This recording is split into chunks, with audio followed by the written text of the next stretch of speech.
Audio Jungle.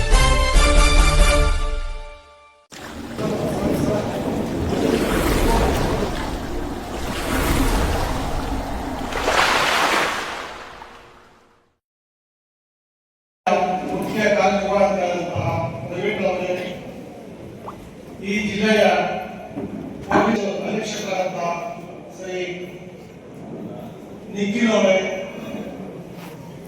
ನನ್ನ ಸೋದರ ನ್ಯಾಯಮೂರ್ತಿಯಾದಂತಹ ಅರವಿಂದ್ ಅವರೇ, ನಮ್ಮ ಜಿಲ್ಲೆಯ ಲೋಕಾಯುಕ್ತ ಪೊಲೀಸ್ ಅಧೀಕ್ಷಕರಾದಂತಹ ಆಂಟೋನಿ ಅವರೇ, ಈ ಕೋಲಾರ ಜಿಲ್ಲೆಯ ವಿಭಾಗಾಧಿಕಾರಿಗಳಾದಂತಹ ಡಾಕ್ಟರ್ ಮೈದೀರ್ ಅವರೇ, ಉಪ ವಿಭಾಗಾಧಿಕಾರಿಗಳು ಮುಳಬಾಗಿಲು ವಿಭಾಗ ಡಿವೈಎಸ್ಪಿ ಮಾನೀಶ್ ಅವರೇ, ಶ್ರೀಮತಿ ಮೋನೀಶ್ ಅವರೇ, ನಮ್ಮ ಪ್ರಾಧಿಕಾರದ ಜಿಲ್ಲೆಯ ಮೆಂಬರ್ ಸೆಕ್ರೆಟರಿ ನಾಗೇಶ್ ಅವರೇ, ಶ್ರೀ ರಮೇಶ್ ಅವರೇ, ಉಪಕಾರ್ಯದರ್ಶಿಗಳು ಶ್ರೀ ಗೀತಾ, ಈ ತಾಲೂಕು ದಂಡಾಧಿಕಾರಿಗಳೇ, ರವಿಚಂದ್ರ ಅವರ ಕಾರ್ಯನಿರ್ವಾಹಕರು, ಶ್ರೀಧರ್ ಅವರೇ, ಎಲ್ಲ ವಕೀಲರೇ, ಎಲ್ಲ ಇಲಾಖೆಯ ಅಧಿಕಾರಿಗಳೇ, ಎಲ್ಲ ನನ್ನ ಸಾರ್ವಜನಿಕ ತಂದೆ ತಾಯಿಯಂದಿರೇ, ಮಾಧ್ಯಮ ಮಿತ್ರರೇ, ಬಂಧು ಬಳಗ, ನಾವು 1 ವರ್ಷ 5 ತಿಂಗಳು ಆಗಿದೆ ನಾವು ಮೂಲಕಾಯುಕ್ತ ಆದ್ಮೇಲೆ. ಸುಮಾರು 16 ಡಿಸ್ಟ್ರಿಕ್ಟ್ ಹೋಗಿ ಪಬ್ಲಿಕ್ ಹಿಯರಿಂಗು, ಪೆಂಡಿಂಗ್ ಮ್ಯಾಟರ್ಸ್ 3 ದಿವಸ ಇತ್ತು, ಒಂದಷ್ಟು ವಿಸಿಟ್ಗಳು ರೈಡ್ ಎಲ್ಲ ಮಾಡಿ ಒಂದು ರೌಂಡ್ ಆದ್ಮೇಲೆ ನಾವು ಅಟ್ಲೀಸ್ಟ್ ಈ ಪೆಂಡಿಂಗ್ ಮ್ಯಾಟರ್ಸ್ ತಾಲೂಕು ಹೋಗಿ ಮುಗಿಸ್ಬೇಕು ಅಂತ ಪ್ರಯತ್ನ ಪಟ್ಟು ಫಸ್ಟ್ ನನ್ನ ಜನ್ಮಭೂಮಿ ಶ್ರೀನಿವಾಸಪುರ ತಾಲೂಕಲ್ಲಿ ಹೋದ್ವಿ. 100 ಕೇಸ್ ತಗೊಂಡು ಹೋಗಿದ್ವಿ, ಸುಮಾರು 50-60 ಕೇಸ್ ಮುಗಿತು. ತದನಂತರ ತುಮಕೂರು ಡಿಸ್ಟ್ರಿಕ್ಟ್ಗೆ 3 ಡೇಸ್ 3 ದಿವಸ ಹೋಗಿದ್ವಿ. 400 ಕೇಸ್ ಪೆಂಡಿಂಗ್ ಕೇಸ್ ತಗೊಂಡೋಗಿ ಅದರಲ್ಲಿ 253 ಕೇಸನ್ನ ಇತ್ಯರ್ಥ ಮುಗಿಸಿದ್ವಿ. ಮತ್ತೆ ನಾವು ಕೋಲಾರ ಡಿಸ್ಟ್ರಿಕ್ಟ್ ಅಲ್ಲಿ ಅಂದ್ರೆ ಮುಳಬಾಗಿಲು, ಕೋಲಾರ, ಬಂಗಾರಪೇಟೆ, ಮಾಲೂರು, ಕೆಜಪ್ಪು ಪೆಂಡಿಂಗ್ ಮ್ಯಾಟರ್ ಮುಗಿಸಬೇಕು ಅಂತ ಇವಾಗ ತಾಲೂಕು ಬರ್ತಾ ಇದ್ದೀನಿ. ಯಾಕೆ ಬರ್ತಾ ಇದ್ದೀನಿ ಅಂದ್ರೆ ನಮ್ಮ ಸಂವಿಧಾನ ಅಡಿಯಲ್ಲಿ ಎಲ್ಲರೂ ಸರಿಸಮಾನರು, ಎಲ್ರಿಗೂ ಸರಿಸರಾದ ನ್ಯಾಯ ಸಿಗಬೇಕು, ಗೌರವದಿಂದ ಬದುಕಬೇಕು.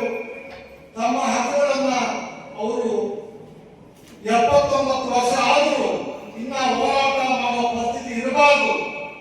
ಅವರ ಮನದಾಳಿಗೆ ನ್ಯಾಯ ಬರಬೇಕು ಅಂತೇಳಿ ನಾನು ರಾಜ್ಯ ಕಾನೂನು ಪ್ರಾಧಿಕಾರ ಅಧ್ಯಕ್ಷನಾಗಿದ್ದವರು ಎಲ್ಲ ಜಿಲ್ಲೆಗಳಿಗೆ ಹೋಗಿ ತಾಲೂಕು ಆಸ್ಪತ್ರೆಗಳು, ಜೈನ್ಸ್ ಎಲ್ಲ ಹೋಗಿ ಒಂದು ಅಭಾವ ಇರೋದ್ರಿಂದ ಸ್ವಲ್ಪ ನಮ್ಮ ಜನ ಬೆಂಗಳೂರಿಗೆ ಬರಬೇಕು ಅಂದ್ರೆ ಕಷ್ಟ, ಮೂಲಗಳಿಂದ ಅಂತ ಹೇಳಿ ನಾವು ಲೋಕಾಯುಕ್ತ ಸಂಸ್ಥೆ ಎಲ್ಲ ನಮ್ಮ ಲೋಕಾಯುಕ್ತರು, ಇನ್ನೊಬ್ಬನ ಸ್ನೇಹಿತರು, ಲೋಕಾಯುಕ್ತರು, ನನಗೆ 16 ಡಿಸ್ಟ್ರಿಕ್ಟ್ ಬಿಟ್ಟಿದ್ದಾರೆ, ಎಲ್ಲ ಡಿಸ್ಟ್ರಿಕ್ಟ್ ಹೋಗ್ತಾ ಇದ್ದೀವಿ. ಅಲ್ಲೇ ಮನೆ ಬಾಗಿಲಿಗೆ ನ್ಯಾಯ ಕೊಡಬೇಕು, ಸರ್ವರಿಗೆ ಸಮಪಾಲು, ಸರ್ವರಿಗೆ ಸಮಬಾಳು, ಪ್ರತಿಯೊಬ್ಬರಿಗೂ ಆ ನ್ಯಾಯ ಮತ್ತು ಮನೆ ಬಾಗಿಲು ಬರಬೇಕು ಅನ್ನೋ ಉದ್ದೇಶ ಇಟ್ಕೊಂಡು ಅನುಚ್ಛೇದ 14 ಎಲ್ಲರೂ ಸರಿಸಮಾನ ಸಂವಿಧಾನದಲ್ಲಿ, ಅನುಚ್ಛೇದ 21 ಪ್ರತಿಯೊಬ್ಬ ಮಾನವ, ಪಕ್ಷಿ, ಪ್ರಾಣಿಗಳು, ಮರಗಿಡಗಳು ಗೌರವದಿಂದ ಬದುಕಬೇಕು ಅಂತ ಅನುಚ್ಛೇದ 21. ಅದೇ ರೀತಿ ನಮ್ಮ ಹಕ್ಕುಗಳ ಜೊತೆಗೆ ಪ್ರತಿಯೊಬ್ಬ ನಾಗರಿಕರು ನನ್ನ ಸೇರಿಸಿ ನಮ್ಮ ಕರ್ತವ್ಯ ಪ್ರಜ್ಞೆಯನ್ನ ಮರಿಬೇಕು ಅಂತ ಆರ್ಟಿಕಲ್ ಅನುಚ್ಛೇದ 51A ಕಾನ್ಸ್ಟಿಟ್ಯೂಷನ್ ಇದೆ. ಇಷ್ಟೆಲ್ಲ ಇದ್ದು ಎಲ್ಲ ಒಂದು ಕಡೆ ಸರಿಯಾದ ಸಮಯಕ್ಕೆ ಜನರಿಗೆ ನ್ಯಾಯ ಸಿಗ್ತಾ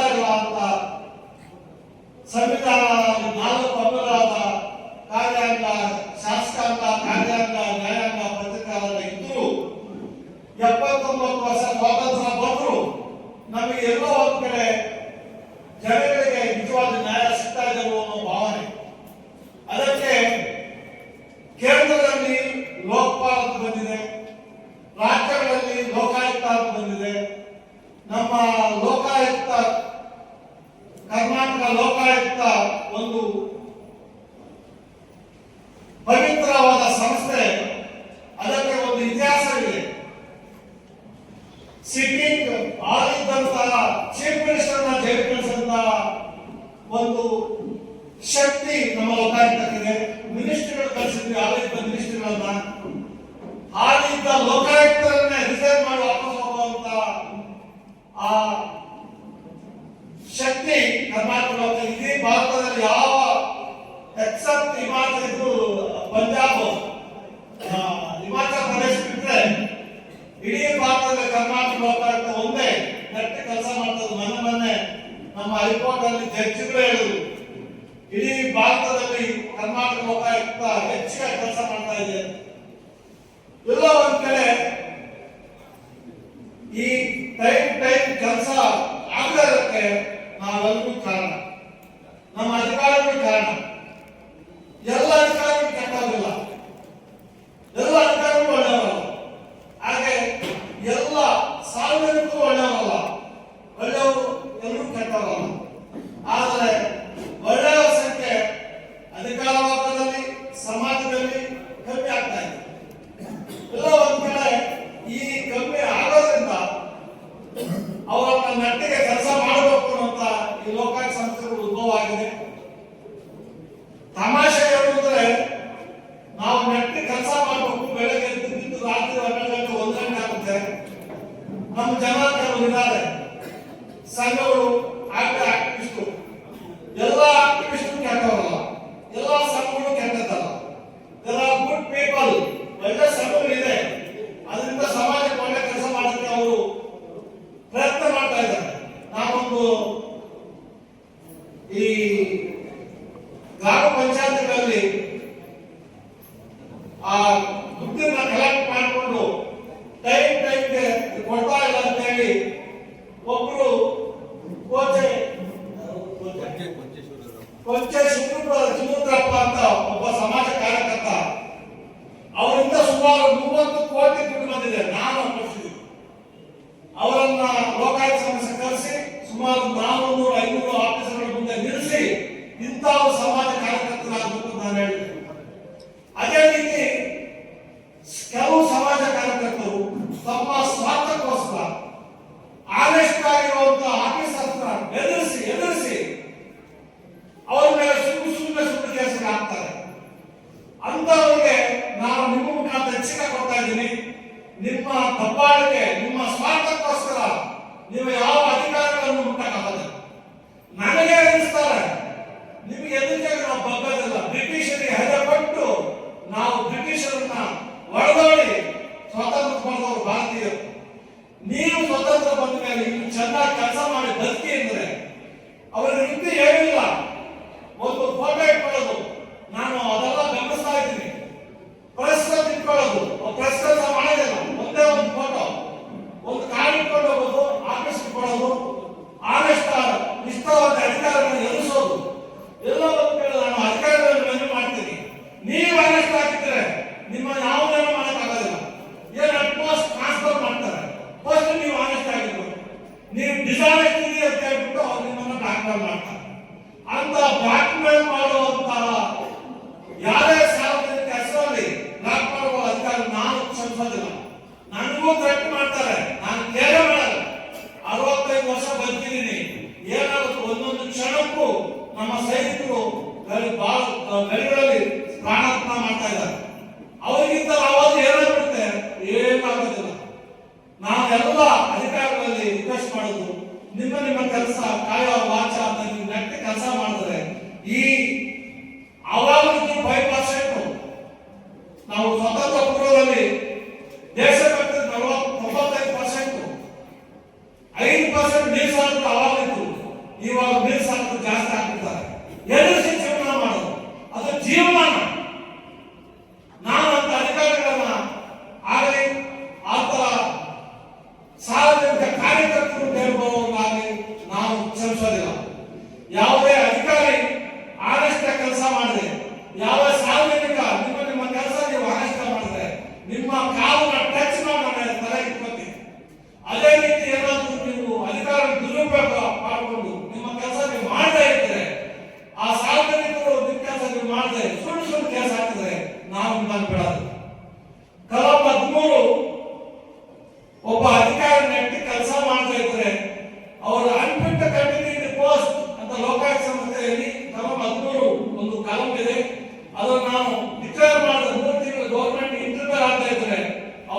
ಮಾಡ್ಕೊತಾರೆ.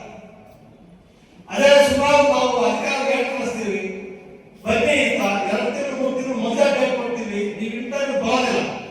ಬರದೇ ಇದ್ರೆ ಸೆಕ್ಷನ್ 70 ಅದರಲ್ಲಿ insulting Lokayukta, you are not respecting the words orders of the Lokayukta ಅಂತ ನಿಮ್ಮ ಆಕ್ಷನ್ ತಗೊಳ್ಳೋಕೆ ಅವಕಾಶ ಇದೆ. ಅದೇ ರೀತಿ ನಮ್ಮ ಮುಂದೆ ಈ ತರ ಬಂದಾಗ ಪಬ್ಲಿಕ್ ಹಿಯರಿಂಗ್ ಅಲ್ಲಿ ನಾವು ಆರ್ಡರ್ ಮಾಡ್ತೀವಿ, ಅಂಡರ್ಟೇಕಿಂಗ್ ತಗೋತಿಲ್ಲ, ನಾವು ಮಾಡ್ತೀವಿ 1 ತಿಂಗಳಲ್ಲಿ ಅಂತ 1 ವರ್ಷ ಮಾಡೋದಿಲ್ಲ ಅಂತ ಮೇಲೆ ನಾವು ಸೆಕ್ಷನ್ 70 ಕಂಟೆಂಪ್ಟ್ ಆಗ್ತಾ ಇದ್ದೀನಿ. ಕಂಟೆಂಪ್ಟ್ 6 ತಿಂಗಳು ನೀವು ಜೈಲು ಹೋಗ್ತಾರೆ, ಅದನ್ನು ಅವಕಾಶ ಮಾಡಬೇಡಿ. ಈ ಎಲ್ಲರ ಮಧ್ಯದಲ್ಲಿ ಸುಮಾರು 25,000 ಕೇಸ್ ನಮ್ಮಲ್ಲಿ ಪೆಂಡಿಂಗ್ ಇದೆ. 3 ಜನ ಒದ್ದಾಡ್ತಾ ಇದ್ದೀವಿ ನಾವು ಲೋಕಾಯುಕ್ತ. ಯಾಕೆ ಅಂತ ನಾವು ಒಬ್ಬ ವಕೀಲರಾಗಿ 27 ವರ್ಷ, ಅದರಲ್ಲಿ 15 ವರ್ಷ ಸರ್ಕಾರಿ ವಕೀಲರಾಗಿ, ಜಡ್ಜ್ ಆಗಿ 8 ವರ್ಷ ನಾನು ನೋಡ್ತಾ ಇದ್ದೀನಿ, ಇವಾಗ ನೋಡ್ತಾ ಇದ್ದೀನಿ, ಕೋರ್ಟ್ ಅಲ್ಲೂ ನೋಡಿದ್ದೀನಿ. ಹಲ್ಲು ಸುಳ್ಳು ಕೇಸುಗಳಲ್ಲಿ, ಕೋರ್ಟ್ ಅಲ್ಲೂ ಸುಳ್ಳು ಕೇಸುಗಳಿಂದ ನಿಜವಾದ ಕೇಸು ನ್ಯಾಯ ಸಿಗ್ತಾ ಇಲ್ಲ.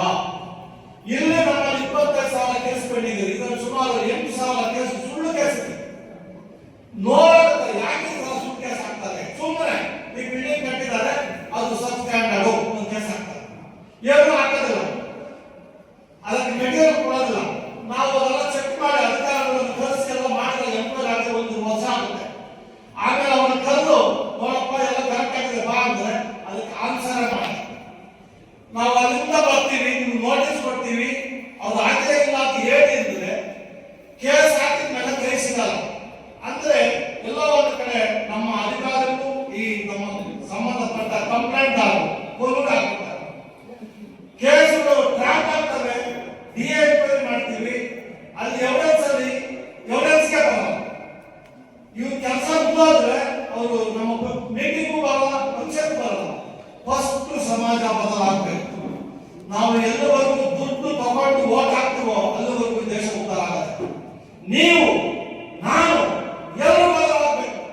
ಸಮಾಜ ಬದಲಾಗದೇ ಇದ್ದರೆ ಈ ದೇಶ ಮುಂದೆ ಒಂದು ದಿವಸ ಭಾರಿ ಕಷ್ಟಕ್ಕೆ ಅನುಭವಿಸಬೇಕಾಗುತ್ತೆ.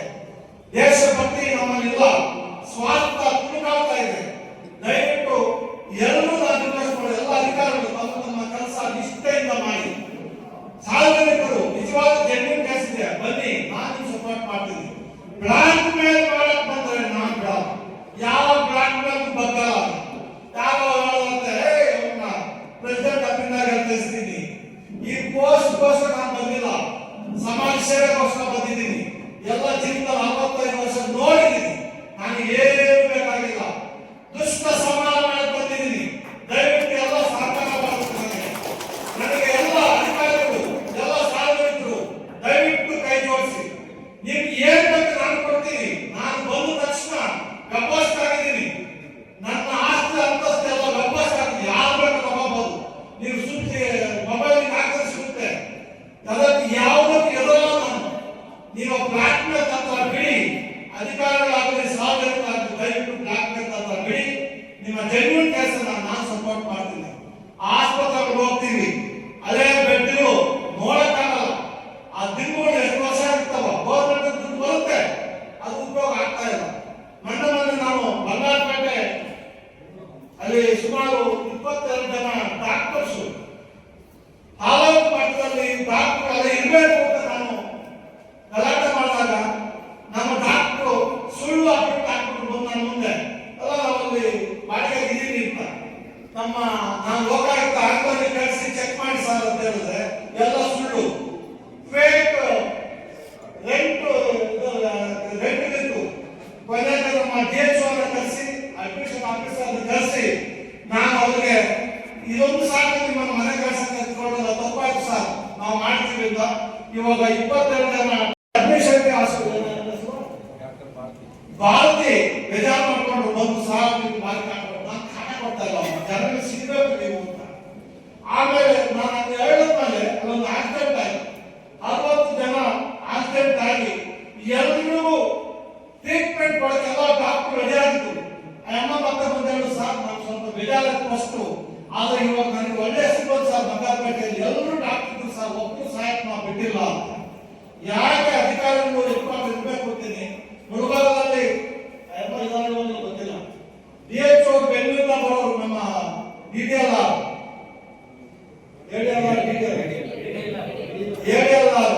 ಅವ್ರು ಬೆಂಗಳೂರಿಗೆ ಬರೋರು, ಅಲ್ಲಿ ನರಸಾಪುರ ಇಟ್ಕೊಂಡು 12 ಗಂಟೆ ಬಂದು ಮತ್ತೆ 4 ಗಂಟೆ ಹೋಗುದು. ಜನರಿಗೆ ಸಿಗಬೇಕು. ನನ್ನ ನೋಡಕ್ಕೆ ಆರಾಮ ಬರ್ತಾರೆ ಅಧಿಕಾರಿಗಳು, ನಮ್ಮ ಸಾರ್ವಜನಿಕರು. ಒಬ್ಬ ತಹಸೀಲ್ದಾರ್ ನೋಡಕ್ಕೆ ಒಳಗಡೆ ಬಿಡಲ್ಲ. ದಯವಿಟ್ಟು ಕೆಲಸ ಮಾಡಬೇಡಿ. ಎಲ್ಲ ಅಧಿಕಾರಿ ಯಾರೇ ಬರಲಿ 2 ನಿಮಿಷ ಮಾತಾಡಿ. ಆಮೇಲೆ ತಮಾಷೆ ಅಂದ್ರೆ ನಮ್ದು 5:30 ಟೈಮು, ರಾತ್ರಿ 7:30 8 ಗಂಟೆ ನಾನು ಉಚಿತ ಕಾನೂನು ಸೇವೆ ಜೊತೆಗೆ ಉಚಿತ ಕಾನೂನು ಅವರಿಗೆ ಸಲಹೆ ಯಾರೆಲ್ಲ ಬರ್ತಾರೆ. ಆಮೇಲೆ ಬಂದವರು ತಮಾಷೆ ಆಯ್ತು, ಸರ್ ನಾನು ಹೆಂಡತಿ ಡೈವರ್ಸ್ ಕೊಟ್ಟಿದ್ದ ನಮ್ಮ ಮಹಿಳೆಯರು ಬರ್ತಾ ಇದ್ರು, ಅದು ನಮಗೆ ಬರಲ್ಲಪ್ಪ ಅಂದ್ರೆ ನೀವೇನಾಕಿದ್ದಾರೆ ಉಪಲೋಕಾಗಿ ನಾವೇ ಕೊಡ್ಕೋಬೇಕು, ನಾವೇ ಲಾಗ್ ಇಟ್ಕೋಬೇಕು ಅಂತ.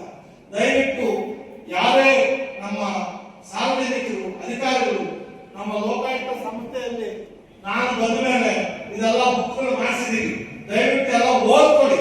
ನಮಗೆ ಏನು ಅಧಿಕಾರ ಇದೆ ನೋಡ್ಕೊಂಡು ಬನ್ನಿ. ನಮ್ಮ ಅಧಿಕಾರ ಒಳಗಡೆ ನಾವು ನಮ್ಮ ಕೆಲಸ ಮಾಡ್ತೀವಿ. ಕೋರ್ಟ್ ಅಂತ ಹೇಳಿರುತ್ತೆ, ನಾವ್ಯಾಕೆ ಹೋಗ್ಬೇಕು ಕೋರ್ಟ್ಗೆ ಅಂತ. ಡಿಸಿ ಮುಂದೆ ರಿವಿಷನ್ ಇರುತ್ತೆ, ಎಸಿ ಮುಂದೆ ಅಪೀಲ್ ಇರುತ್ತೆ. ಸರ್ ಫೋನ್ ಮಾಡಿ ಸರ್ ಹೇಳಿ ಸರ್, ಆ ಕೆಲಸ ನಾವು ಮಾಡೋದು. ಅವ್ರ ಕೆಲಸ ಮಾಡಬೇಕು, ಬಿಡದೆ ನಾನು ಯಾರು ಬಿಡಲ್ಲ. ನೀವು ಬೇರೆ ಕಡೆ ಅವಕಾಶ ಇದ್ದು ಇಲ್ಲಿ ಒಂದು ಮಾಡಿ ಅಂತ ಹೇಳೋದು ತಪ್ಪಾಗುತ್ತೆ. ಬೇರೆ ಅವಕಾಶ ಇದ್ದಾಗ ನಾನು ಮಾಡಕ್ ಬರೋದಿಲ್ಲ. ಆಮೇಲೆ ಇಲ್ಲಿ ಮಾಲೂರಲ್ಲಿ ಯಾಕೆ ನಾನು ಹೇಳಿದ್ದೀನಿ ಅಂದ್ರೆ, ನಾನು ಏನು ಕೆಲಸ ಮಾಡ್ತಾ ಇರುತ್ತೆ ಯಾವ ಗರ್ಭಂಶ ಇರೋದು ಈ ಕಲಾಪವನ್ನು ಅದಕ್ಕೆ ಹೇಳ್ತಾ ಇದ್ದೀನಿ. ನಾನು ಬಂದ ಮೇಲೆ ಏನ್ ಡಿಸ್ಟ್ರಿಕ್ಟ್ ಅಲ್ಲಿ ಮಾಡಿದೀನಿ ಅಂತ ಯಾವ ಮಾಡಕ್ ಸಾಧ್ಯ ಇಲ್ಲ. ಪಂಚಾಯತ್ ಮುಗ್ತಾ ಇದ್ದೀನಿ, ತಾಲೂಕ್ ಮುಗ್ತಾ ಇದ್ದೀನಿ. ಜನರಿಗೆ ಸೇವೆ ಮಾಡಬೇಕು ಅಂತ ಬಾಯಿ ಬಂದವ್ರು ಮಾತಾಡ್ಬೋದು. ಏನೋ ಇದ್ರೆ ಡಿಸ್ಕಷನ್ ಬಂದ್ರಿ, ನಾನು ರೆಡಿ ಆಗಿದ್ದೀನಿ. ನೀವು ಏನ್ ಬೇಕು ನಾನು ಕೊಡ್ತೀನಿ ಬನ್ನಿ. ಇಲ್ಲಿ ಮೈನ್ಸ್ ಅಲ್ಲಿ ಒಬ್ಬ ಸತ್ತೋದಾಗ ನಾನು ಪೇಪರ್ ಅಲ್ಲಿ ನ್ಯೂಸ್ ನೋಡಿದೆ. ನಮ್ಮ ಕೋಲಾರ ಪತ್ರಿಕೆ ಪೇಪರ್ ಅಲ್ಲಿ ಬಂದಾಗ ಆ ನ್ಯೂಸ್ ಅನ್ನ ತಗೊಂಡು ಕೇಸ್ ಸುಮಾರು ರಿಜಿಸ್ಟರ್ ಮಾಡಿದೆ. ನಮ್ಮ ಮೈತ್ರಿ ಮತ್ತೆ ನಮ್ಮ ನಾಗತೆ ಅವರು ಇಬ್ಬರನ್ನ ಕಳಿಸಿದೆ. ನಾನು ನಮ್ಮ ಮೈತ್ರಿ ಇಬ್ಬರನ್ನ ಏನು ಸತ್ತೋಗಿದ್ದಾರೆ ಏನ್ ಕೊಡ್ತೀರಾ ಸರ್, ಕೇಸ್ ರಿಜಿಸ್ಟರ್ ಆಗಿದೆ. ಕೇಸ್ ರಿಜಿಸ್ಟರ್ ಆಗಿ ಏನಾಗುತ್ತೆ, ಅವರು ಬೇರೆ ಸ್ಟೇಟ್ ಇಂದ ಬರಬೇಕು.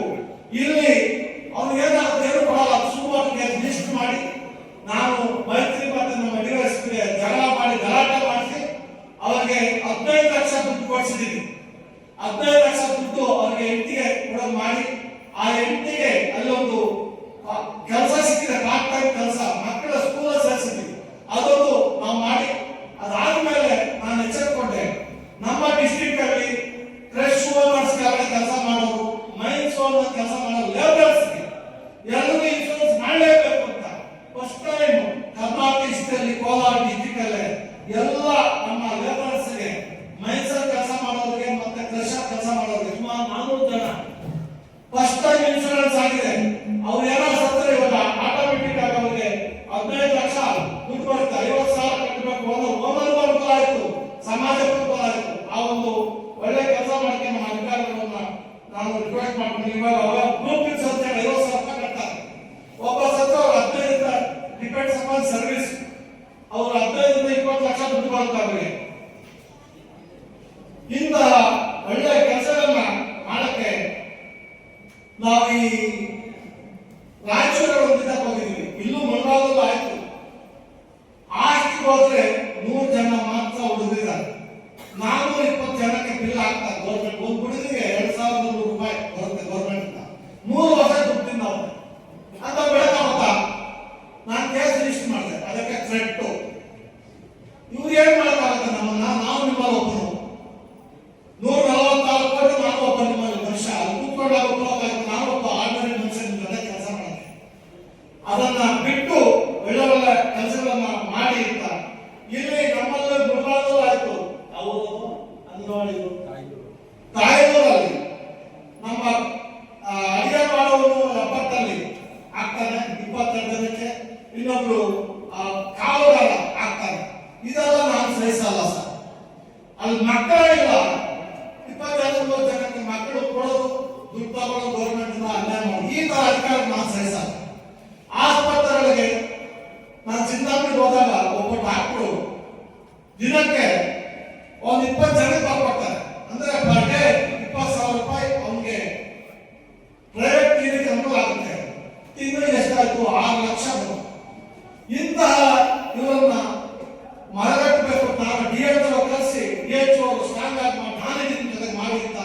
ಇವೆಲ್ಲ ನಿಲ್ಲಿಸಿದ್ದೀವಿ.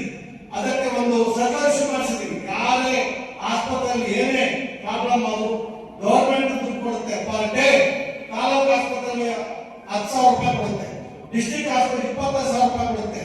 ನಾವು ಯಾರಾದ್ರೂ ಸಾರ್ವಜನಿಕ ಆಸ್ಪತ್ರೆ ಹೋದಾಗ ಮೆಡಿಸಿನ್ ಇಲ್ಲ ಅಂದ್ರೆ ಆಚೆ ಬರ್ಕೊಳ್ಳೋದಿಲ್ಲ, ಅವರೇ ಕೊಡಬೇಕು, ತರಿಸ್ಕೊಡ್ಬೇಕು. ಆ ತರ ಸರ್ಕಾರ ಶುರು ಮಾಡಿಸಿದ್ದೀವಿ. ಆಮೇಲೆ ಈ ಫೇಕ್ ಡಾಕ್ಟರ್ಸ್ ಭಾರಿ ಪ್ರಾಬ್ಲಮ್ ಇರುತ್ತೆ ಎಲ್ಲ ಕಡೆ. ಫೇಕ್ ಡಾಕ್ಟರ್ಸ್ ನಾವು ಬಂದ ಮೇಲೆ ಅಂತ ಫೇಕ್ ಡಾಕ್ಟರ್ ಸುಮಾರು ನಮ್ಮ ಡಿಸ್ಟ್ರಿಕ್ಟ್ ಅಲ್ಲಿ ತೋರಿಸ್ಬಿಟ್ಟಿದ್ದೀವಿ. ಅವರಿಂದ ಸುಮಾರು ಜನ ಸತ್ತೋದ್ರು, ಅನ್ಯಾಯ ಸತ್ತೋಗ್ತಾ ಇದ್ರು. ಆ ಫೇಕ್ ಡಾಕ್ಟರ್ಸ್ ಅನ್ನ ಕಂಟ್ರೋಲ್ ಮಾಡಿದ್ದೀನಿ. ನೀವು ಟೈಮ್ಗೆ ಬಿಇಒಗಳು ನಮ್ಮ ಟೀಚರ್ಸ್ ಅಕ್ಕಪಕ್ಕ ಊರಲ್ಲಿ ಸ್ಕೂಲ್ ಇದ್ರೆ ಅಟೆಂಡ್ಸ್ ಹಾಕ್ಬಿಟ್ಟು ವ್ಯವಸಾಯಕ್ಕೆ ಹೋಗ್ಬಿಡೋದು, ಇಲ್ಲ ಈ ಬಡ್ಡಿ ಹಾಕ್ಬೇಕು, ಇದೆಲ್ಲ ಹಾಕ್ಬಾರ್ದು ಅಂತ DDP ಬಿಇಒಗಳ ಸಂದೇಶ ಮಾಡಿಸಿದ್ವಿ. ಜೊತೆಗೆ ನಮ್ಮ ಪ್ರೈವೇಟ್ ಇದಾರಲ್ಲ, ಇದು ಒಂದು ದೊಡ್ಡ ಆಘಾತ ನನಗೆ. ನಮ್ಮ ತಾಲೂಕಲ್ಲಿ 25 ಪಂಚಾಯತ್ ಮಾಡಿದ್ದೀನಿ. ಎಲ್ಲ ಪಂಚಾಯತ್ ಕೇಸ್ ರಿಜಿಸ್ಟರ್ ಮಾಡ್ಬಿಟ್ಟಿದ್ದೀನಿ. ಯಾಕೆ ಆಗ್ತದೆ ಅಂದ್ರೆ ನಮ್ಮ ಪಿಡಿಒಗಳು, ನಮ್ಮ ಯುವ ಇದ್ದಾರೆ, ಈ ಮುಳಬಾಗ ಯುವ ಇದ್ದಾರೆ, ಪಿಡಿಒಗಳು ಪಂಚಾಯತ್ ಡೆವಲಪ್ಮೆಂಟ್ ಆಫೀಸರ್ಸ್ ಅಲ್ಲಿ SC/ST ಮಕ್ಕಳಿಗೆ ಅಂತ ಹೇಳ್ಬಿಟ್ಟು ಗ್ರಾಂಟ್ ಬರುತ್ತೆ, ಅವರಿಗೆ ಐಡೆಂಟಿಫೈ ಮಾಡಿ ಓದೋ ಮಕ್ಕಳಿಗೆ ಅವಕಾಶ ಕೊಡಬೇಕು. ಇವ್ರು ಯಾರೋ ಕೊಟ್ಟು ಒಂದು ಹಾಕೋದು. ಆಮೇಲೆ ಈ ಗೋಲ್ಡ್ ಸೆಟ್ ಕೌ ಸೆಟ್ ಅಂತ ಮಾಡ್ತಾ ಇದ್ದಾರೆ. ಎಲ್ಲ ಶ್ರೀಮಂತರಿಗೆ ಕೊಡ್ತಾರೆ. ಯಾರು ಎಂಟೈಟ್ಮೆಂಟ್ ಬೇಕು ಎಲ್ಲ ಶ್ರೀಮಂತರಿಗೆ ಕೊಟ್ಟಿರೋದು. ಒಂದು ಊರಲ್ಲಿ ಹೋದ್ರೆ ಎಲ್ಲ ಶ್ರೀಮಂತರಿಗೆ ಬರೀ ಕೊಡ್ತಾ ಇಲ್ಲ. ಎಲ್ಲ ಒಂದು ಸ್ಕೀಮ್ಗಳು ಏನು ಗೌರ್ಮೆಂಟ್ ಸ್ಕೀಮ್ಗಳು ಬರ್ತಾ ಇದೆ ಬಡವರಿಗೆ ಅಂತ. ಆ ಸ್ಕೀಮ್ಗಳು ಬರೀ ನೀವು ನಾವು ನಮ್ಮ ಮಕ್ಕಳು ಬಿಟ್ಟರೆ ಸಮಾಜಕ್ಕೆ ಸೇರ್ತಾ ಇಲ್ಲ. ಇಂಥವೆಲ್ಲ ನಾನು ಭಾರಿ ಸೀರಿಯಸ್ ಆಗಿ ತಗೊಂಡಿದ್ದೀನಿ, ಮಾಡ್ತಾ ಇದ್ದೀನಿ. 79 ವರ್ಷ ಆದ್ರೂ ಸ್ವಾತಂತ್ರ್ಯ ಬಂದ್ರು ನಮ್ಮ ಸೈನಿಕರು ಒಂದು ಸೈಟ್ ಕೊಡಕ್ ಆಗ್ತಾ ಇಲ್ಲ ನಮ್ಗೆ.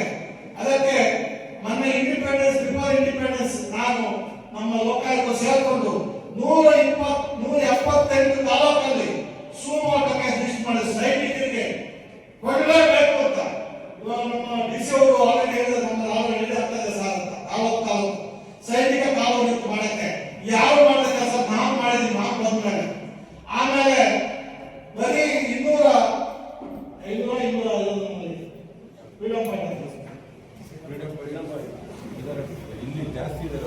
ಅಲ್ಲಿ ನಾನು ಫ್ರೀಡಮ್ ಫೈಟರ್ಸ್ 150 ಜನ ಎಂಟೈರ್ ಕರ್ನಾಟಕದಲ್ಲಿ ಭಾರತ ಸ್ವತಂತ್ರ ಹೋರಾಟದಂತ ಫ್ರೀಡಮ್ ಫೈಟರ್ಸ್ ಅಂದ್ರೆ ಅವರು 95-100 ವರ್ಷ ಆಗಿದೆ. ಅವರೆಲ್ಲ ಸತ್ತಿದ್ದಾರೆ. ಕೆಲವರು ಡಿಪೆಂಡೆಂಟ್ಸ್ ಎಂದಿದ್ದಾರೆ. ಅವ್ರಿಗೆ ಪೆನ್ಷನ್ ಕೊಡಕ್ಕೆ ತೊಂದರೆ ಮಾಡ್ತಾ ಇದ್ರು. ಇದಕ್ಕೆಲ್ಲ ಒಂದು ಕಡೆಯನ್ನು ಹಾಕಬೇಕು ಅಂತ ಹೇಳಿ ನಾನು ಎಂಟೈರ್ ಸ್ಟೇಟ್ ಅನ್ನ ಸುಮೋಟೋ ರಿಜಿಸ್ಟರ್ ಮಾಡಿ ಫ್ರೀಡಮ್ ಫೈಟರ್ಸ್ ಸೈನಿಕರು ಬಿಟ್ಟು ಫ್ರೀಡಮ್ ಫೈಟರ್ಸ್ ರಿಜಿಸ್ಟರ್ ಮಾಡಿದ್ವಿ. ಅದಲ್ಲದೆ ನಾನು 3 ಹೋದಾಗ ಆಟೋ ಆಫೀಸರ್ಗಳಲ್ಲಿ ಎಲ್ಲಿ ನೋಡಿದ್ರು ಮತ್ತೆ ನಾ ಬೆಂಗಳೂರಲ್ಲಿ ಕಸ್ತೂರಿ ಎಲ್ಲ ಹೇಳಿದೆ 82 ಏನು ಆಸೆಗಳು ಎದುರುಗಡೆ ಶಾಪ ಸಿಗ್ತವೆ, 48 DL ಎದುರು ಶಾಪ ಸಿಗ್ತವೆ. ಕೇಸ್ ರಿಜಿಸ್ಟರ್ ಮಾಡಿದ್ದೀವಿ. ಯಾಕಂದ್ರೆ ಆಗ್ತಾ ಇದೆ ಅಂದ್ರೆ ಆ ಕಾಲ ಮೇಲೆ 2,000, 3,000, 5,000 ಕಾಲ ಮೇಲೆ ಟಿಕ್ ನಾನೆಲ್ಲ ಫೋಟೋ ಹಾಕಿ ನಿಮ್ಗೆಲ್ಲ ಕೊಡಿಸಿದೆ. ಫೋಟೋ ಜ್ವರ ಬಂತು. ಎಲ್ಲ ಒಂದು ಕಡೆ ಆಫೀಸ್ಗಳನ್ನ ಬಂಡವಾಳ ಮಾಡ್ತಾರೆ. ಅಧಿಕಾರಿಗಳು ಬಂದ್ರೆ ನಾವು ಲೈಸೆನ್ಸ್ ತಿಳ್ಕೊಂತಾರೆ, ಅದು ಆಗಬಾರ್ದು. ಅದಕ್ಕೆ ಎಂಟೈರ್ ಸ್ಟೇಟ್ ಆಗಿರುವಾಗ ಥ್ರೂ ಕಮಿಷನರ್ ಎಲ್ಲ ಸರ್ಕಾರ ಶುರು ಮಾಡಿದ್ದೀವಿ. ಕಂಪಲ್ಸರಿ ಎಲ್ಲ ಸ್ಕೂಲ್ ಬಸ್ಗಳು ಎಷ್ಟೋ FC ಇಲ್ಲ. ಬಳ್ಳಾರಿ ಹೋದ್ರೆ 250 FC ಇಲ್ಲ. ಆ ಮಕ್ಕಳು ಆಕ್ಸಿಡೆಂಟ್ ಆದ್ರೆ ಅದು ಕೇಳೋದಿಲ್ಲ. ಆ ಥರವೆಲ್ಲ ಇವಾಗ ಕಂಟ್ರೋಲ್ ಆಗ್ತಾ ಇದೆ. ಜೊತೆಗೆ ಮೊನ್ನೆ ನಾವು ಈ ಆಗಸ್ಟ್ ಸೆಪ್ಟೆಂಬರ್ ವರ್ಷ ಕೋಟ್ಯಾಂತರ ಲಕ್ಷಾಂತರ ದುಡ್ಡು ಕರ್ನಾಟಕದಲ್ಲಿ ಖರ್ಚು ಮಾಡ್ತಾ ಇದ್ದೀವಿ. ಅಂದ್ರೆ ನಾವು ಫಾಸ್ಟ್ ಮರಗಿಡ ಹಾಕ್ತೀವಿ ಅಂತ 3 ವರ್ಷ ಎಷ್ಟು ಗಿಡ ಎಷ್ಟು ಲಕ್ಷ ಖರ್ಚು ಮಾಡಿದ್ರಿ, ಎಷ್ಟು ಕೋಟಿ ಖರ್ಚು ಮಾಡಿದ್ರಿ, ಎಷ್ಟು ಗಿಡ ಬದುಕಿದೆ, ಎಷ್ಟು ಸತ್ತಿದೆ, ನ್ಯಾಚುರಲ್ ಗಿಡಗಳಿಗೆ ನೀವು ಎಷ್ಟು ಹಾಕಿದ್ರೆ ಅಂತ ಹೇಳಿ ಅವ್ರಿಗೂ ಎಂಟೈರ್ ಸ್ಟೇಟ್ ಲಿಸ್ಟ್ ಮಾಡ್ಬಿಟ್ಟಿದ್ದೀವಿ. ಎಲ್ಲ ಒಂದು ಕಡೆ ನಾನು ಬಂದ ಮೇಲೆ ದಂಡ ಯಾತ್ರೆ ಸ್ಟಾರ್ಟ್ ಮಾಡಿದ್ದೀನಿ. Not only against officers, against any public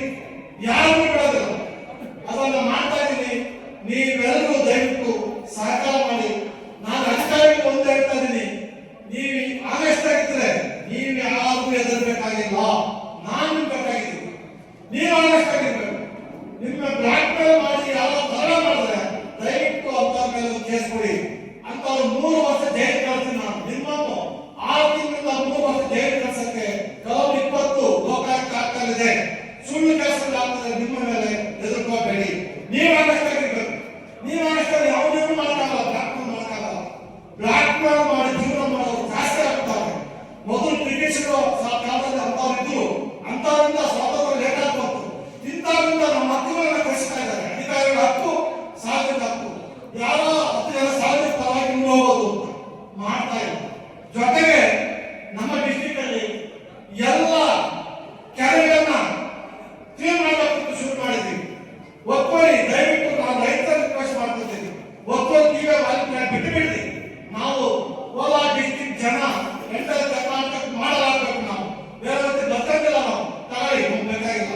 forest encroachment, ಕೆರೆ ಎನ್ಕ್ರೋಚ್ಮೆಂಟ್, ಈ ನಮ್ಮ ರಾಜಕಾಲುವೆ ಎನ್ಕ್ರೋಚ್ಮೆಂಟ್, ಕುಂತಪ್ಪು ಇವೆಲ್ಲ ಬಿಡಬೇಕು. ನೀವು ಬಿಡದೇ ಇದ್ರೆ ನಾನು ಬಿಡಲ್ಲ. ನೀವು ಏನ್ ಬೇಕೋ ನಾನು ಬೈಕೋಬಹುದು, ಏನ್ ಬೇಕೋ ನೀವು ನಿಮ್ಮ ಇದನ್ನು ಮಾಡಬಹುದು. ಆದ್ರೆ ಯಾವುದಕ್ಕೂ ಬಗ್ಗೆ ಪ್ರಶ್ನೆ ಇಲ್ಲ. ದಂಡಯಾತ್ರೆ ಸ್ಟಾರ್ಟ್ ಮಾಡಿದ ದುಷ್ಟ ಸಮಾಜಕ್ಕೆ ನೀವೆಲ್ಲ ಸಹಕಾರ ಮಾಡಬೇಕು ಅಂತ ಹೇಳಿ ಇಷ್ಟೊತ್ತು ಮಾತಾಡುವ ಅವಕಾಶ ಎಲ್ಲರಿಗೂ ನಾನು ಧನ್ಯವಾದಗಳು ಹೇಳ್ತಾ, ಎಲ್ಲರಿಗೂ ನಮಸ್ಕಾರ ಹೇಳಿ, ಎಲ್ಲ ಅಧಿಕಾರಿಗಳು ದಯವಿಟ್ಟು ಬೇಗ ಬೇಗ ಕೆಲಸ ಮುಗಿಬೇಕು. ನಿಮ್ಮಿನ ಕೆಲಸ ನೀವು ಮಾಡಬೇಕು. ಸಾರ್ವಜನಿಕರ ಮನೆಗೆ ನಿಮ್ದೇನೇ ಮಾಡೋ ನಾನೇ ಸಹ ಮಾಡ್ತೀನಿ. ಜನರು ಇರಬೇಕು. ಕೋರ್ಟ್ ಮಾಡಕ್ ಹೋದ್ರೆ ದಯವಿಟ್ಟು ನಮ್ಮ ಈ ಕಾಂಪ್ಲೇಂಟ್ ಮಾಡಿದ ಕನ್ನಡದಲ್ಲಿ ನಿಮಗೋಸ್ಕರ ಓದ್ಕೊಳ್ಳಿ. ಇದು ಕೆಳಗಡೆ ಏನಿದ್ರು ನಾನು ಸಹಾಯ ಮಾಡ್ತೀನಿ. ಅದು ಬಿಟ್ಟು ನಾನು ಹೆಂಡತಿ ಬೆಳೆಸ್ಕೊಳ್ಳಿ, ನನ್ನ ಹೆಂಡತಿ ಯಾರನ್ನ ಕರ್ಕೊಂಡು ಹೋಗ್ಬಿಡ್ತಾರೆ, ಅದು ಕರ್ಕೊಂಡ್ ಬನ್ನಿ, ನೀವೆಲ್ಲ ಇವೆಲ್ಲ ದಯವಿಟ್ಟು ಮಾಡಬೇಡಿ. ಅದನ್ನು ಬಿಟ್ಟು ನಮ್ಮ ರಾತ್ರಿ ಒಳಗಡೆ ಏನಿದೆಯೋ ನಾನು ಮಾಡಕ್ಕೆ ರೆಡಿ ಆಗಿದ್ದೀನಿ. ರಾತ್ರಿ 12 ಗಂಟೆ ಹೋಗ್ಬೋದು, ನಾನು ಸಹಾಯ ಮಾಡಕ್ಕೆ ರೆಡಿ ಆಗಿದ್ದೀನಿ. 24/7 ಕೆಲಸ ಮಾಡಕ್ಕೆ ರೆಡಿ ಆಗಿದ್ದೀನಿ. ನಾನು ಯಾಕೆ ಗೊತ್ತಾಗ್ತಾ ಇದ್ರೆ ಇದು ನನ್ನ ಜಿಲ್ಲೆ, ನನ್ನ ಜನ್ಮಭೂಮಿ. ಇದಕ್ಕೊಂದು ಏನಾದ್ರು ನಾವು ಎಲ್ಲ ಸಾಲ ಡಿಸ್ಟ್ರಿಕ್ಟ್ ಕೊಡ್ತಾರೆ, ಅದಕ್ಕೆ ಬೇಜಾರಾಗಿದ್ದಾರೆ. ಬಿಡೋದಿಲ್ಲ, ಯಾರು ಬಿಡೋದಿಲ್ಲ. ಮಂಡ್ಯದಲ್ಲಿ 40, 50, 60 ವರ್ಷ ಯಾರು ಬಿಡ್ತಾರೋ ನಮ್ಮ ಕಾವೇರಿ ಪಥ ಹೋಗ್ತಾ ಇದೆ. ಅದಕ್ಕೆಲ್ಲ ಕಾವೇರಿ ಪಥ ನೆಟ್ಟಿದ್ದದನ್ನ ಇದ್ದಾಗಿದೆ. ಅದೆಲ್ಲ ಸರಿ ಮಾಡಕ್ಕೆ ನಾವು ಇದು ಮಾಡಿದ್ರೆ ಆ ಥರ ಇನ್ನೇನೋ ಇದ್ರೆ ದಯವಿಟ್ಟು ನಮ್ಮ ಡಿಸಿ ಸಾಹೇಬರು, ಪ್ರವೀಣ್ ಸಾಹೇಬರು, ನಿಖಿಲ್ ಸಾಹೇಬರು ಎಲ್ಲ ಅಧಿಕಾರಿ ರಿಕ್ವೆಸ್ಟ್ ಮಾಡ್ತಾ ಇದ್ದೀನಿ. ಯಾರಾದ್ರೂ ಕೆರೆಗಳು ಒಪ್ಪಲಾಗಿದ್ರೆ ನಿರ್ದಾಕ್ಷಿಣ್ಯವಾಗಿ ಒಪ್ಪಲಾಗಿ ಬಿಡಿಸಬೇಕು. ಯಾರು ನಾವು ಅವಕಾಶ ಕೊಡೋದಿಲ್ಲ. ಕೆರೆ ಕಟ್ಟೆ ಇಲ್ಲ ಅಂದ್ರೆ ಮುಂದೊಂದು ದಿವಸ ಕಷ್ಟ ಆಗುತ್ತೆ. ಬೋರ್ವೆಲ್ ಗೊತ್ತಾಗಿದೆ. ಮೊದಲೇ ನಮ್ಮ ಬಡಗುಂಬೆ, ನಮ್ಮ ಕೋಲಾರ ಕೆರೆ ನೀರು ಇಲ್ಲ ಅಂದ್ರೆ ನಮ್ಮ ಬೋರ್ವೆಲ್ ನೀರು ನೀರು ಬರೋದಿಲ್ಲ, ಕಷ್ಟ ಆಗುತ್ತೆ. ಅದನ್ನು ಮುಂದೆ ದಿವಸ ನಮಗೆ ನಮ್ಮ ಮಕ್ಕಳಿಗೆ ತೊಂದರೆ ಆಗುತ್ತೆ. ದಯವಿಟ್ಟು ಎಲ್ಲರೂ ರಿಕ್ವೆಸ್ಟ್ ಮಾಡೋದು, ಎಲ್ಲ ಕಾರ್ಯಗಳು ಒಪ್ಪಂದ ಮಾಡಬೇಡಿ. ನೀವು ಯಜಮಾನರು ಗೊತ್ತಿರುತ್ತೆ, ವಯಸ್ಸಾದ್ರು ಗೊತ್ತಿರುತ್ತೆ. ನಾವು ಚಿಕ್ಕ ವಯಸ್ಸಲ್ಲಿ ಎಷ್ಟು ತೋಪುಗಳಿತ್ತು, ಎಷ್ಟು ಕೆರೆಗಳಿತ್ತು, ಎಲ್ಲ ಮಾಯ. ಇವತ್ತು ಎಲ್ಲ ಮಾಯ. ಎಲ್ಲ ಒಂದ್ ಕಡೆ ಪ್ರಾಣಿ ನಮ್ಮ ಮೇಲೆ ವಿರುದ್ಧ ಆಗಿದೆ, ನೇಚರ್ ವಿರುದ್ಧ ಆಗಿದೆ, ನಮ್ಮ ಪ್ರಕೃತಿ ವಿರುದ್ಧ ಆಗ್ತಾ ಇದೆ. ಪ್ರಕೃತಿನ ಒಡೆದು ನಾವು ನಾಶ ಮಾಡ್ತಾ ಇದೀವಿ. ಮುಂದೊಂದು ದಿವಸ ನಮ್ಗೆ ಏನು ಸಿಗಲ್ಲ. ನಾನು ಹೋದಾಗ ನೋಡಿದೆ, 300 ಅಡಿ ಒಳಗೆ ಹೋಗಿದೆ, ಬ್ಯಾಲೆನ್ಸ್ ಇಲ್ಲ. ಅದು ಗಡಿಗಾರಿಕೆ ಮಾಡಿಕೊಂಡು ಈ ನಮ್ಮ ಹಳ್ಳಿ ಕಡೆ ಮೊದಲು ಈ ಪ್ರಾಣಿ ಸತ್ತೋದ್ರೆ ರಣಹದ್ದುಗಳು ಇದು ಏನು ಫ್ರೆಶ್ ತಿಂತಾವೆ, ಆ ಮಾಂಸ ತಿಂದು ಇದನ್ನು ಬಿಟ್ಟಿರ್ತಾವೆ, ಏನು ಮೂಳೆಗಳು ಆ ತರ ಕಾಣುತ್ತೆ. ಮಾವೂರಲ್ಲಿ ಮುಳುಬಾಗದಲ್ಲಿ ಇದೆ ಅಂತ ಹೇಳಿದ್ರೆ ಬರ್ತೀನಿ, ಮುಳುಬಾಗಕ್ಕೂ ಬರ್ತೀನಿ ನಾನು. ಎಲ್ಲ ಒಂದ್ ಕಡೆ ಕಾನೂನು ಬದ್ಧವಾಗಿ ಮಾಡ್ತಾರೆ. ಬ್ಯಾಲೆನ್ಸ್ ಇರಬೇಕು. ಕಾನೂನು ಪ್ರಕಾರ ಎಷ್ಟಿದೆ ಅಷ್ಟಿರ್ಬೇಕು. ಇಂಬ್ಯಾಲೆನ್ಸ್ ಆದ್ರೆ ಕಷ್ಟ ಆಗುತ್ತೆ. ಮುಂದೊಂದು ದಿವಸ ನೇಚರ್ ನಮಗೆ ವಿರುದ್ಧ ಆಗುತ್ತೆ. 20 ಅಡಿ ತೆಗಿಬೇಕು ಅಂತ 300 ಅಡಿ ತೆಗೆದ್ರೆ ಯಾವ ನ್ಯಾಯ ಅದು? ಅದಕ್ಕೆ ನಮ್ಮ ಅಧಿಕಾರಿಗಳು ಶಾಮಿಲ್ ಆಗ್ತಾರೆ. ಅದು ಆಗ್ಬಾರ್ದು. ನಾವು ನಮ್ಮ ಊಟ ತಿಂದರೆ ನಮಗೆ ಪಾಸಿಟಿವ್ ಎನರ್ಜಿ ಬರುತ್ತೆ, ಬೇರೆ ಊಟ ತಿಂದ್ರೆ ನೆಗೆಟಿವ್ ಎನರ್ಜಿ ಬರುತ್ತೆ. ನಿಮ್ಮ ಸಮಾಜದಲ್ಲಿ ನಮ್ಮ ಸಮಾಜದಲ್ಲಿ ನಾವು ಜೀವನ ಮಾಡಿದ್ರೆ ನೆಮ್ಮದಿ ಆಗ್ತೀವಿ. ನಮ್ಮ ಸಮಾಜಕ್ಕೆ ಬೇರೆ ಏನಾದ್ರು ಗಿಮ್ಮಿಡ ಬಂದ್ರೆ ನಿಮ್ಗೆ ಒಳ್ಳೇದಾಗಲ್ಲ. ನಾನು ಸಮಾಜಕ್ಕೆ ಏನ್ ಮಾಡ್ತೀನಿ ನನಗೆ ವಾಪಸ್ ಬರುತ್ತೆ. Life process of reaction, reflection, resound. ದಯವಿಟ್ಟು ನಾವು ಏನು ಮಾಡ್ತೀವೋ ಅದನ್ನ ನಮ್ಗೆ ವಾಪಸ್ ಬರುತ್ತೆ. ಇಟ್ಕೊಳ್ಳಿ, ನ್ಯಾಯವಾಗಿ ಬದುಕೋಣ. ನಮ್ಮ ಜನಕ್ಕೆ ನ್ಯಾಯವಾಗಿ ನಾವು ಟೈಮ್ಗೆ ಅವ್ರಿಗೆ